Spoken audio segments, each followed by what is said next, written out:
आप लोगों को कुछ मिला? नहीं सर, ऐसे तो नॉर्मली पता चल जाता है कि आग कैसे लगी, पर यहाँ पर तो कुछ पता ही नहीं चल रहा है कि आग लगी कैसे। अच्छा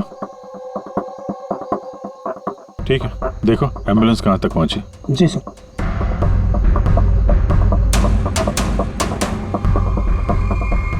बहुत बुरी तरह से झुलस गया।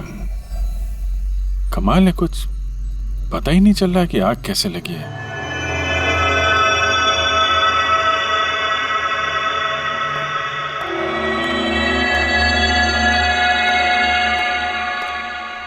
कैसे हुआ ये सब? सब कुछ तो बिल्कुल ठीक था, पता नहीं ये आग कहाँ से लग गई। इतने सारे लोगों की बद्दुआएं तो लगेंगी ना। क्या कहा तुमने? पता चला था सर कि दिलीप साहब किसी कोर्ट के केस में फंसे हुए थे। काफी बड़ा चक्कर था, लेकिन अभी कुछ दिन पहले छूट भी गए थे। काफी लोग नाराज भी थे इस बात से। कहीं इसी चक्कर में किसी ने दिलीप को मार तो नहीं दिया? नहीं, कोर्ट ने बरी कर दिया था मेरे पति को, उन्होंने कुछ भी नहीं किया। क्या केस क्या था? 9 साल पहले जीजू के थिएटर में आग लग गई थी, जिसके कारण कुछ लोगों की मौत हो गई थी और सारा इल्जाम जीजू पर आ गया था। ऐसे कैसे हवा में आग लग सकती है? जरूर किसी की प्लानिंग है। किसी पे शक है आप लोगों को? कौन कर सकता है? कोई भी कर सकता है, अनीता भी कर सकती है। कौन कौन अनीता? टोनी की वाइफ, और वो आज यहाँ आई भी थी।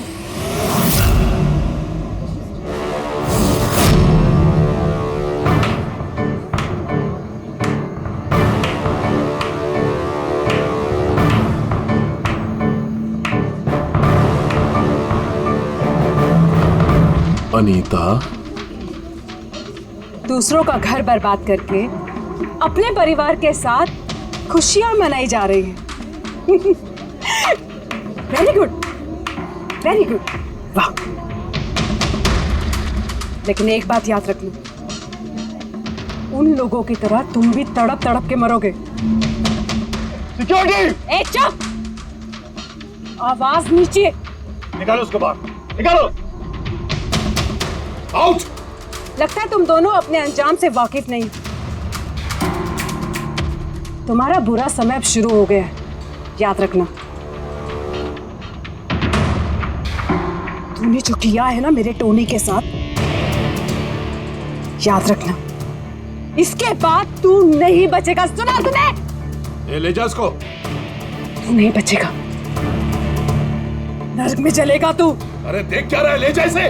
नर्क में चलेगा तू, तड़प तड़प के चलेगा, याद रखना। अरे जा।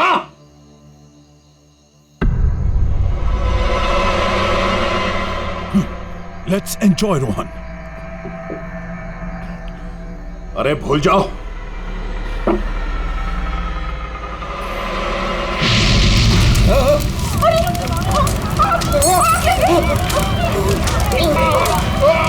दिलीप और रोहन जिस केस में फंसे थे, उसी केस में कोर्ट ने टोनी को सजा दी थी। अच्छा, किस किस को पता था कि आप लोग यहाँ रेस्टोरेंट में आने वाले हैं? पता नहीं सर।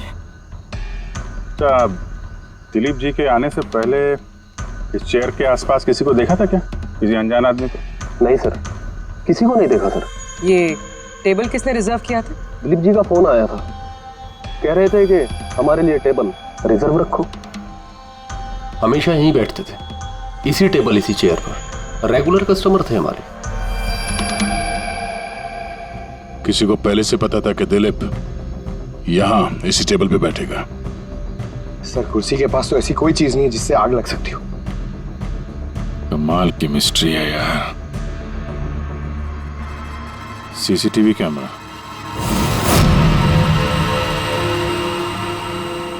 इसकी फुटेज से पता चलेगा क्या हुआ था यहाँ पे। ओह माय गॉड, ये सब कैसे हो गया? कौन कर सकता है ये सब? उसी ने जिसने दिलीप का खून किया, सबूत मिटाने के लिए। ऐसे कैसे कोई मॉनिटर रूम में घुसा है? सिक्योरिटी कहाँ है तुम्हारी? सर, इस रूम में सिक्योरिटी की जरूरत ही नहीं है, इससे पहले कभी ऐसा हुआ ही नहीं है। सर, सर मुझे नहीं लगता उसके पास टाइम होगा सीसीटीवी फुटेज डिलीट करने का। सर, उसने बस तोड़फोड़ कर दी है।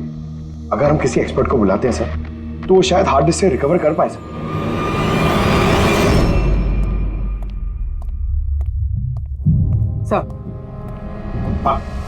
सर 9 साल पहले दिलीप और रोहन का एक थिएटर था जिसमें आग लग गई थी। एग्जिट और एंट्री डोर बंद होने की वजह से इस आग में 12 लोग जल के मर गए थे। विक्टिम्स की फैमिली ने केस किया तो इन्वेस्टिगेशन में पता चला कि उस वक्त एक गार्ड ड्यूटी पे था। हाँ, टोनी। हाँ सर कोर्ट में साबित हो गया कि टोनी ने बहुत शराब पी रखी थी और शराब के नशे में वो इतना धुत था कि वो इमरजेंसी एग्जिट भी खोल नहीं पाया। हाँ, बस टोनी की बीवी अनीता ये मानने को तैयार ही नहीं कि गलती टोनी की है। सर सिर्फ उसका ही नहीं, बहुत सारे न्यूज़पेपर आर्टिकल्स ने भी कोर्ट के इस फैसले के खिलाफ आवाज उठाई थी। जब ये हादसा हुआ था उस वक्त दिलीप और रोहन के खिलाफ सॉलिड एविडेंसेस थे, लेकिन फिर केस चलता रहा। 9 साल हो गए। कुछ विटनेसेस ने गवाही बदल दी और कुछ कंट्री से बाहर चले गए। सर, दिलीप और रोहन ने जरूर पैसे और पावर का इस्तेमाल किया होगा और यह बात टोनी को पता चल गई होगी। उसी ने भेजा होगा अनीता को दिलीप को मारने के लिए।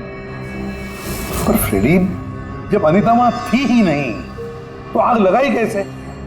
नहीं, सिक्योरिटी वालों ने तो उसे बाहर निकाला था रेस्टोरेंट में से। ऐसी कौन सी चीज है जो अचानक आग लग सकती है? सर शायद डॉक्टर सालुंके हमारी मदद कर सके, या फिर अनीता।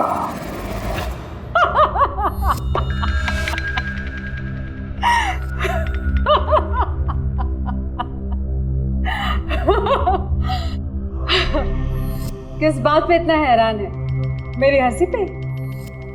क्या दिलीप की मौत पे? दिलीप की मौत पे तुम इतना खुश क्यों हो रही हो? अब मैं खुश नहीं होंगी तो और कौन होगा? कल रात रेस्टोरेंट से निकलने के बाद तुम कहाँ गई थी? जेल, अपने पति से मिलने। वार्डन के पास सारे रिकॉर्ड हैं, आप चाहें तो चेक कर सकते हैं। वो तो हम करेंगे, और ये भी कि आखिर तुमने वो आग लगाई कैसे? कोई काला जादू किया तुमने? दिलीप को अचानक आग कैसे लग गई? काला जादू आता तो जरूर करती, पर मैं बहुत खुश हूं। ये दिलीप भी उसी तरह तड़प तड़प के मरा है जिस तरह 9 साल पहले वो बेकसूर लोग मरे थे, जिसकी सजा मेरा पति टोनी भुगत रहा है। तुम ये कैसे कह सकती हो कि टोनी की गलती नहीं थी? तुम तो वहां थी नहीं। मैं वहां नहीं थी, लेकिन टोनी यहाँ था। उस दिन उसकी तबीयत खराब थी। उसने अपने मालिकों से, रोहन और दिलीप से कहा वो जल्दी घर आ गया आग लगने से पहले। गलती उन दोनों की थी। अरे पुराना दरवाजा ठीक ही नहीं करवाया, जिसके कारण वहां आग में वो लोग झुलस के रह गए। मेरे पति की गलती नहीं थी, उन दोनों की थी। तो बहुत गुस्सा आया होगा ना तुम्हें? दोनों को मारने का भी मन किया होगा। 12 लोग मरे हैं वहां। मुझसे कहीं ज्यादा गुस्सा उन लोगों के परिवार वालों को आया होगा, पर वो बहुत खुश होंगे अब दिलीप की मौत की खबर सुनके। बहुत खुश होंगे। वो लोग और भी खुश हो जाएंगे जब रोहन चल के मरेगा।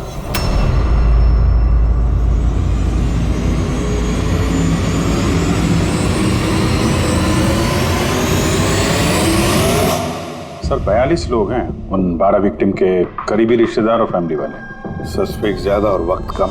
सर सबसे पहले इन 42 लोगों में से उन लोगों के नाम हटा देते हैं जो कल दिलीप की मौत के वक्त शहर में नहीं थे। 9 साल हो गए इस बात को। शायद कितने लोग देश भी छोड़कर चले गए होंगे और कुछ लोगों की मौत भी हो गई होगी। फिर भी पता तो लगाना ही पड़ेगा। देखो कितने लोग शहर में थे जब दिलीप की मौत हुई।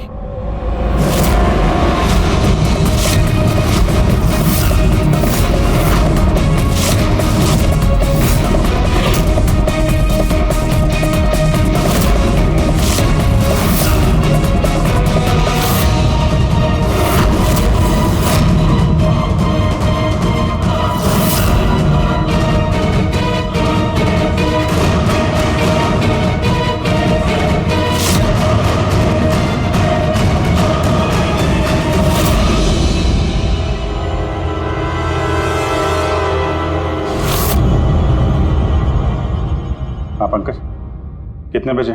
27 लोग हैं सर, जो उस वक्त शहर में थे और उनके पास दिलीप को मारने की वजह थी। ठीक है, बुलाओ सबको ब्यूरो में, देखते हैं क्या कहानी सुनाते हैं ये लोग अपनी बेगुनाही की। जेम्स, तुम्हारे पिताजी 9 साल पहले थिएटर में लगी आग में जलकर मर गए, है ना? Yes sir. आपके हस्बैंड फिल्म अकेले देखने गए थे? उस दिन मैं बिजी थी, इसलिए वो अकेले ही चले गए। कल रात कहाँ पर थे तुम? सर मैं अपने फ्रेंड्स के साथ था। सर मैं पासपोर्ट ऑफिस गया था। उन दोनों को मैं ऐसे बच के नहीं जाने दूंगी। तो क्या किया तुमने? सोचा कि दिलीप से फेस टू फेस मिलूंगा और उससे पूछूंगा कि तुमने ऐसा क्यों किया। सर उसके बाद मैं अपने फ्रेंड के साथ घर पे गया। मैं अपनी वाइफ के साथ मॉल में था। सर आप मेरे फ्रेंड से पूछ सकते हैं। सर मैं उससे मिलता तो रेस्टोरेंट तक जिंदा नहीं पहुंच पाता। दिलीप को उसके किए की सजा मिल गई। मुझे मालूम चला रेस्टोरेंट से कि दिलीप के साथ क्या हुआ तो दिल को सुकून मिला सर। अब बचा रोहन, उसको भी उसके किए की सजा जरूर मिलेगी। अब इन 27 लोगों में से उन लोगों के नाम रहने दो जो घुमा फिरा के जवाब दे रहे थे और जिन्होंने अपने जवाब पहले से ही तैयार करके रखे थे।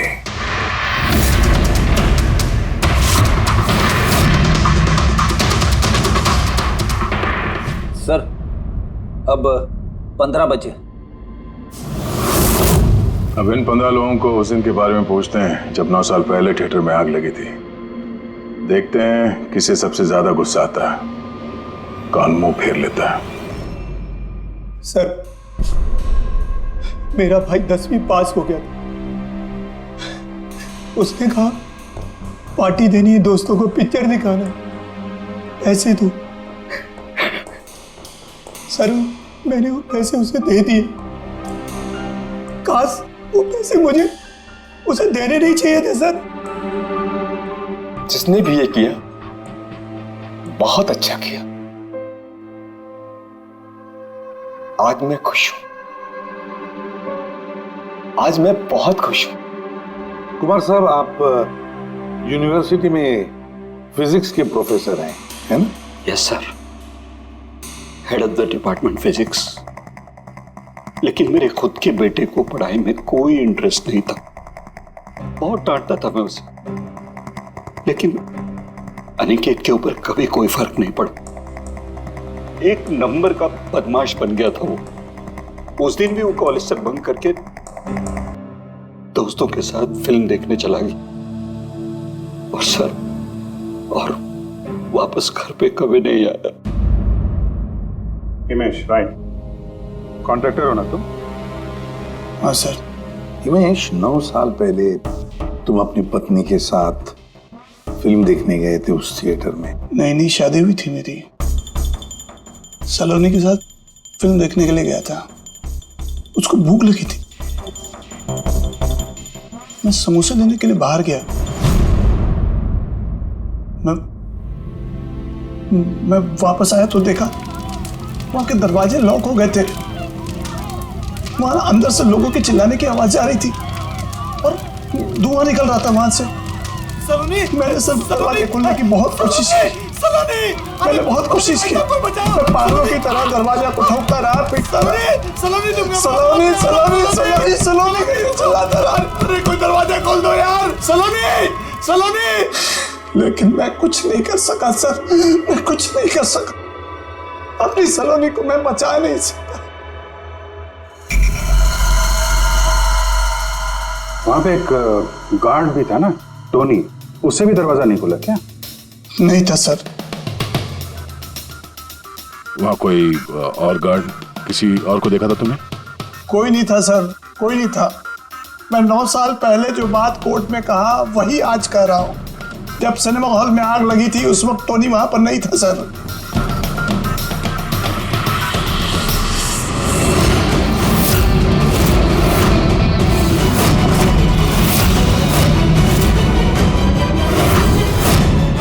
सर ये है हमारे फाइनल 15 सस्पेक्ट जो दिलीप को मार सकते हैं। सो कॉप्स कह रहे थे कि फायरमैन को भी पता नहीं चला कि आग का एग्जैक्टली सोर्स क्या था।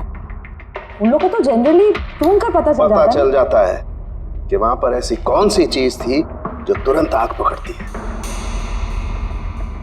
लेकिन उन्हें पता नहीं चला। उन्हें पता नहीं चला। उन्हें इसलिए पता नहीं चला क्योंकि उस चीज की ना तो कोई खुशबू थी ना कोई रंग था। एग्जैक्टली सर, मतलब अगर लिक्विड होता ना तो इस दिलीप को पता चलता जब वो चेयर पे बैठता, उसे फील होता। और अगर पाउडर होता तो हमें टेस्टिंग में पता चल जाता। इसका मतलब ये तो गैस, जिसका मतलब ये गैस है। गैस? तो इसीलिए उस फायरमैन को पता नहीं चला कि किस चीज से आग लगी है। इनफ्लेमेबल गैस बॉस, जिसे सिर्फ एक स्पार्क की जरूरत होती है आग पकड़ने के लिए। अच्छा, मुझे एक बात समझ में नहीं आ रही है। दिलीप किस कुर्सी पर बैठा था, तो गैस कुर्सी पर आई कहां से? कुर्सी से ही। क्या? कुर्सी से? वो ऐसे बॉस, जिस चेयर पे ये दिलीप बैठा था उसके नीचे की तरफ किसी ने ज्वलनशील गैस का स्प्रे किया हुआ था। मरते वक्त दिलीप के कांटेक्ट में दो चीजें थी, एक तो ये चेयर जिस पे वो बैठा था और एक वाइन का ग्लास जो उसने हाथ में पकड़ा हुआ था। हमने ये दोनों चीजें चेक की तो इस चेयर के ऊपर से हमें इनफ्लेमेबल गैस के कुछ ट्रेसेस मिले। बॉस, हमारे आसपास वातावरण में स्वतः ज्वलनशील पदार्थ होते हैं जो कभी कभी स्पॉन्टेनियसली जल जाते हैं, जैसे कि मार्श गैस एक नेचुरल बायोगैस है और ज्वलनशील गैस इसका मेन कंपोनेंट है। मतलब इनफ्लेमेबल गैस कभी भी हवा में ऐसे ही जल जाती है? नहीं फ्रेडी, अपने आप नहीं। जब वातावरण में बहुत ज्यादा गर्मी पैदा हो जाती है और वो वातावरण की ऑक्सीजन के साथ मिल जाती है तो एक सुपर हाई टेम्परेचर का निर्माण होता है, जिसकी वजह से ये आग लगती है। लेकिन सालून के साहब, वहां तो ऐसे कोई हाई टेम्परेचर वाली चीज थी नहीं। एग्जैक्टली, ऐसा कोई डायरेक्ट सोर्स नहीं था जिससे गर्मी पैदा हो सके। बस इसीलिए मुझे लगता है खूनी ने कोई एक्स्ट्रा डिवाइस का इस्तेमाल किया है ये अचानक इतना ज्यादा टेम्परेचर बढ़ाने के लिए। और ये कुर्सी तो तैयार बैठी थी, इसे तो सिर्फ एक स्पार्क की जरूरत थी। पर सर ऐसे कोई हीट कैसे पैदा कर सकता है? हाँ, कर सकते हैं ना पूरी। जैसे उदाहरण के तौर पर मैग्नीफाइंग ग्लास पर सूरज की किरणों को खास तरीके से फोकस करके हम बचपन में कागज जलाया करते थे।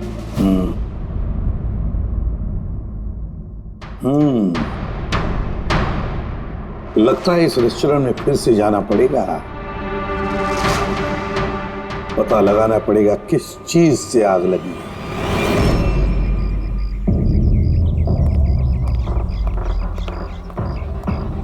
पूरा एरिया छान मार लिया सर, लेकिन ऐसी वो चीज ही नहीं मिली जिससे आग लग सकती है। और ये ओपन रेस्टोरेंट है।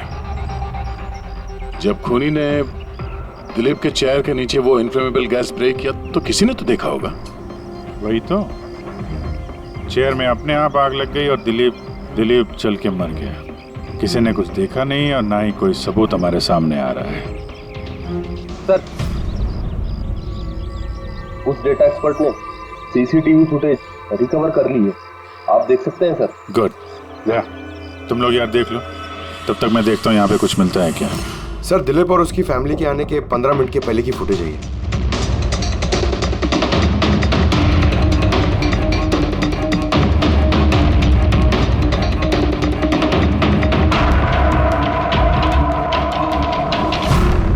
ये कुर्सी चेंज कर रहा है। इसका कोई दूसरा एंगल है क्या? इसी टाइम का चेक करो। एक मिनट सर।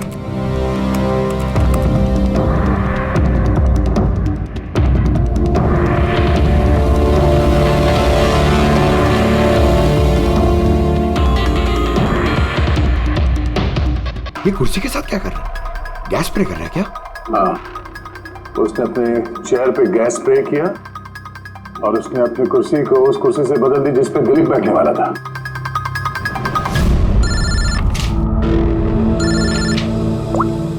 आदा। अच्छा, great, good work, good work. क्या हुआ सर?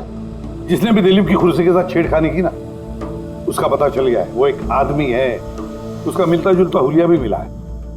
अब देखते हैं, दया भेजने वाला है फोटोग्राफ।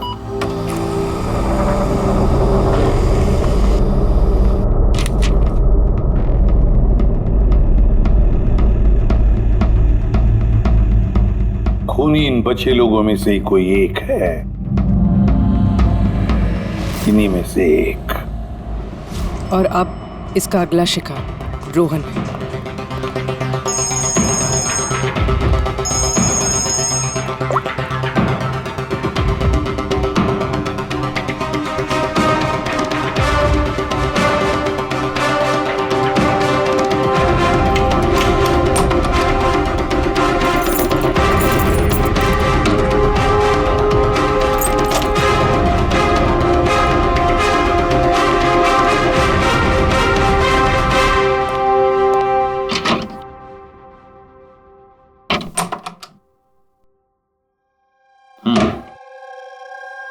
मुझे लगता है कोई मेरी और दिलीप की रिहाई से खुश नहीं है। मेरी जान को खतरा है यहाँ पर। I will talk to you later, bye. Sir everything is okay. All right, तुम यहीं पर रहना और किसी को भी अंदर मत आने देना। Be alert, okay? Okay sir.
बचाओ बचाओ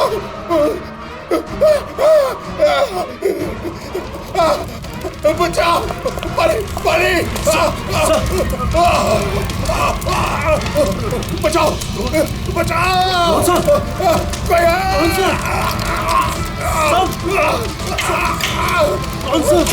बचाओ, परे परे कौन सा?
क्या हुआ यहाँ पर और कैसे?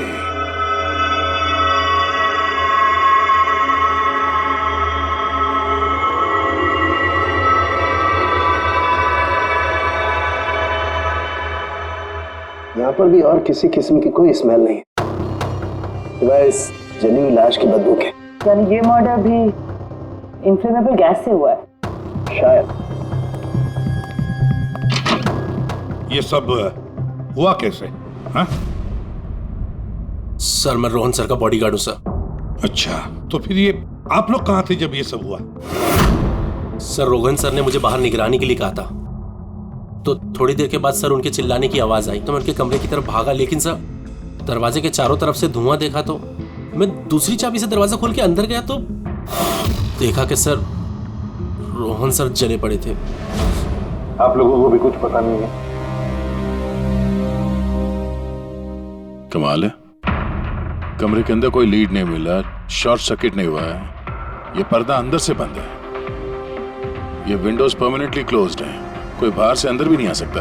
अब बाहर से अंदर कोई व्यू भी नहीं है, कोई देख नहीं सकता, तो फिर आदमी मरा कैसे? इससे लगी है आग बॉस।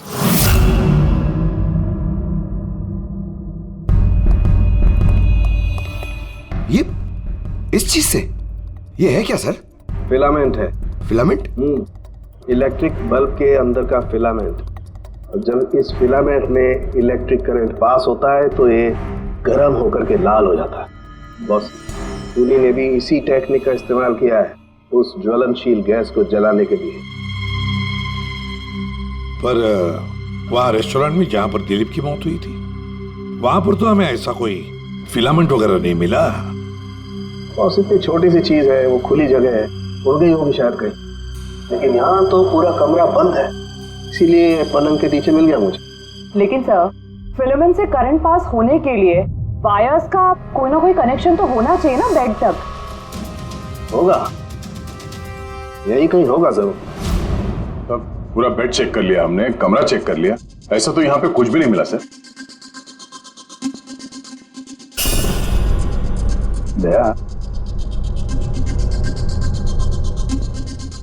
वो दरवाजा कैसा? मैनेजर। Yes sir. वो दरवाजा कहाँ खुलता है? सर दूसरा रूम है जो इस रूम से कनेक्टेड है सर। अब वैसे ये रूम सील्ड रहता है, इसे कोई खुलता नहीं सर। खोलो दरवाजा। Yes sir. आइए सर।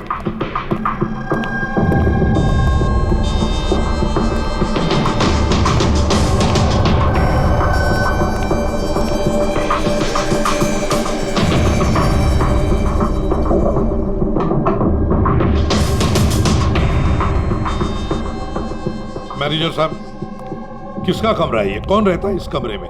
गेस्ट है कोई सर, डिटेल्स चेक करनी पड़ेगी। मंगाओ। Okay sir.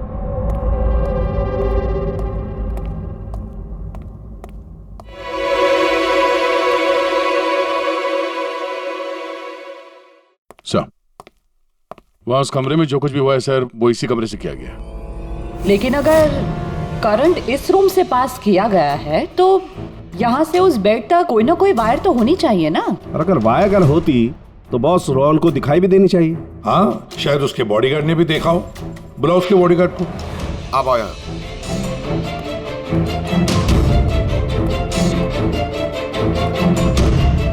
एक बात बताओ, जब तुम रोहन के कमरे में आए थे तब कोई वायर देखी यहाँ इस दरवाजे से उस कमरे में जाते हुए?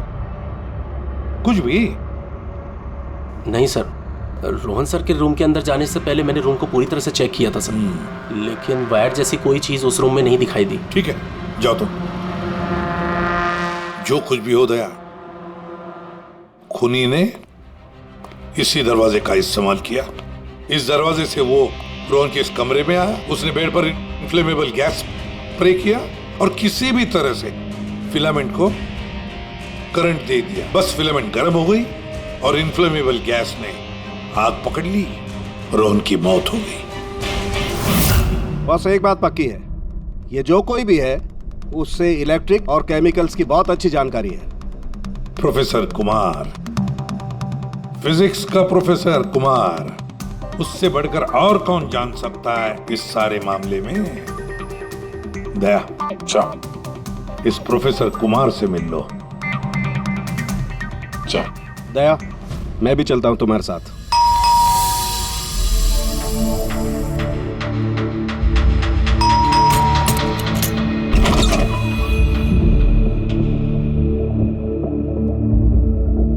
प्रोफेसर कुमार है घर पे? हाँ है, लेकिन आप लोग? सीआईडी। सीआईडी? सब ठीक तो है ना साहब? हाँ, उनसे कुछ पूछताछ करनी है। कहाँ है वो? बाहर बच्चों को पढ़ा रहे हैं, मैं बुला के लाता हूँ। कोई बात नहीं, हम देखते हैं।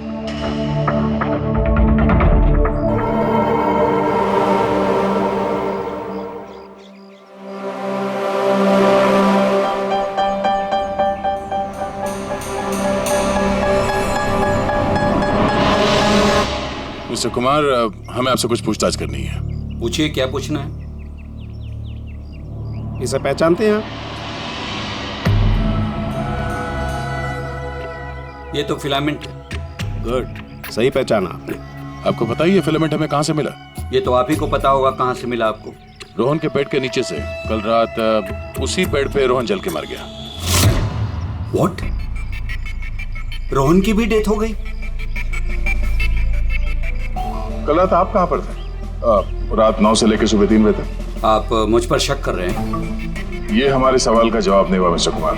कल मैं पूरा दिन और पूरी रात घर पे ही था। कोई गवाह? जी हाँ, मेरा नौकर रामू और विकास। Please come here.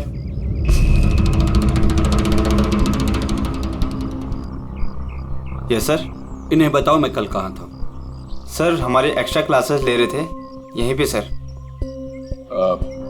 कितने बजे से कितने बजे तक? सर शाम के 6 बजे से सुबह के 5:30 बजे तक। सर हमारे एग्जाम आने वाले हैं ना, तो हमने ही सर को रिक्वेस्ट किया था एक्स्ट्रा क्लासेस लेने के लिए। ठीक है सर, तुम जाओ बेटा। सर मेरे 5 स्टूडेंट्स और भी हैं जो कल सुबह 9 बजे से लेकर 5:30 बजे तक हमारे साथ थे। कहें तो उनको बुला लूं? ठीक है। अब मैं जा सकता हूं सर, बच्चों को पढ़ाना है। Please please. Thank you.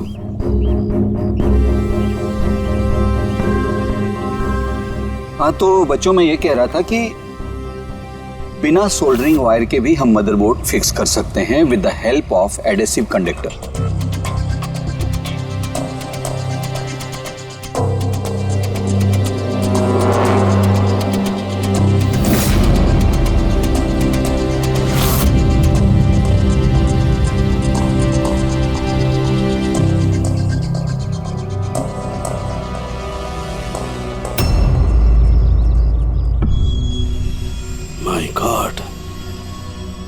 My God यार, ये क्या बात? क्या? अरे यार, ये गलती मुझसे कैसे हो गई? क्या? गॉड, बूढ़ा हो गया हूं मैं, बूढ़ा हो गया हूं मैं। एक काम करो, 1 घंटे बाद फॉरेंसिक लैब में मिलो, कुछ बताऊंगा। 1 घंटे बाद। अरे वो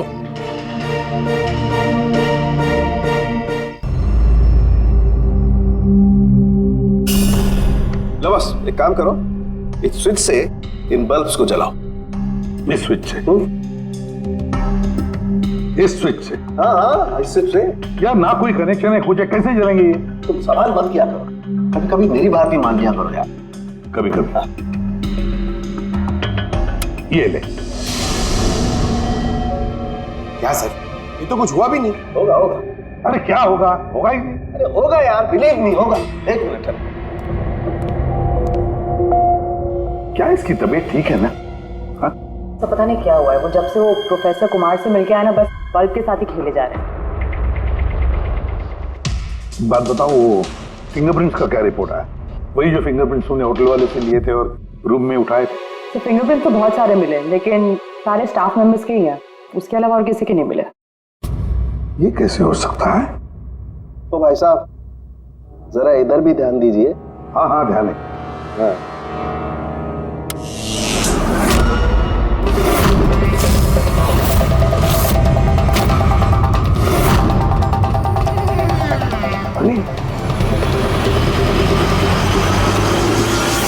सर ये बल्ब जलने कैसे लगे? क्या बात है सालूकी साहब, बिना वायर के सारे बल्ब जला दिए। लेकिन सालूकी साहब, ये सब आपने किया कैसे? ठीक वैसे ही हुआ ये फ्रेडी, जैसे कि खूनी ने किया था उस दिलीप की कुर्सी पे और रोहन के बेड पे। जादूगर सालुंखे, जरा साफ साफ बताइए, आपने ये किया कैसे? करंट क्या हवा में से आया? हवा में से नहीं आया बॉस, करंट आया है इलेक्ट्रिक पेंट के जरिए। Electric paint? हाँ, इलेक्ट्रिक पेंट। दरअसल बिजली के जो तार होते हैं वो मेटल के होते हैं, और metal is a good conductor of electricity, इसीलिए करंट उनमें से पास होकर के जाता है। ठीक इसी तरीके से कुछ पेंट भी होते हैं जिन्हें हम इलेक्ट्रिक पेंट कहते हैं, और ये भी गुड कंडक्टर ऑफ इलेक्ट्रिसिटी होते हैं। इनमें से भी इलेक्ट्रिसिटी पास हो सकती है, और कमाल की बात यह है कि ये किसी भी कलर में मिल सकते हैं, जो आसानी से किसी भी बैकग्राउंड में मर्ज भी हो सकते हैं।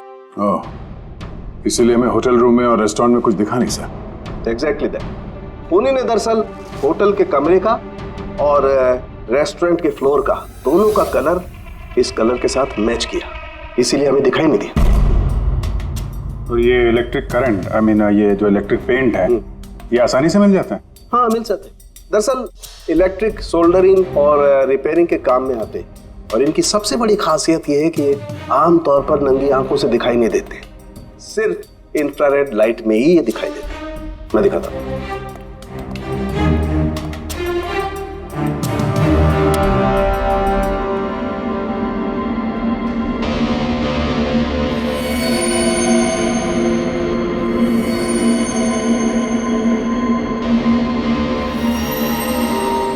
देखा बॉस? हाँ, खूनी ने भी ऐसे ही इस इलेक्ट्रिक पेंट का इस्तेमाल किया और ये सर्किट बनाया।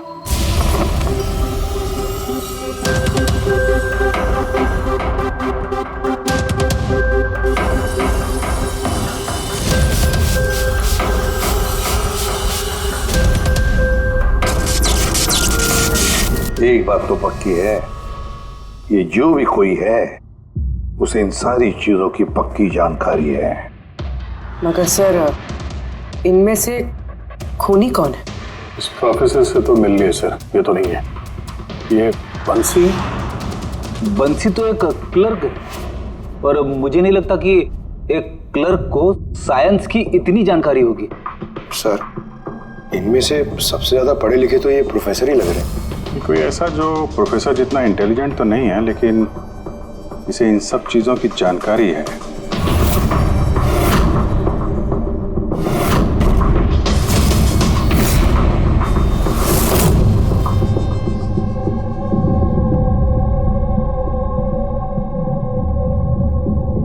वो ये है अभिजीत, ये है वो।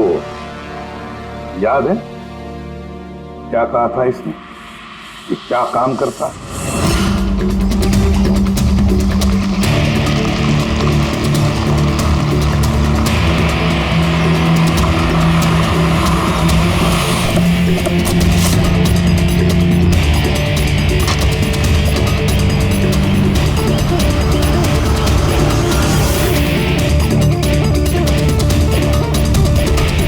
चले ससुराल।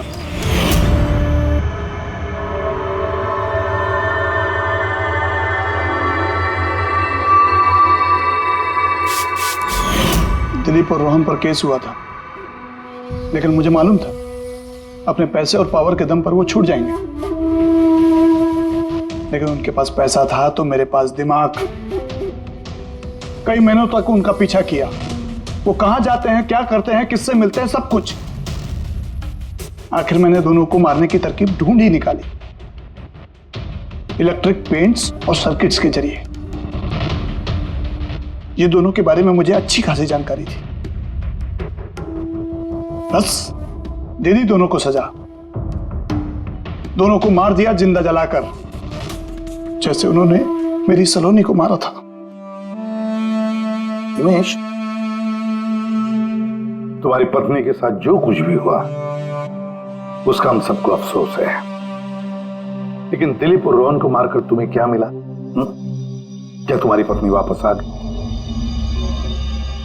बदले की आग में तुमने 2 लोगों की जानें ली।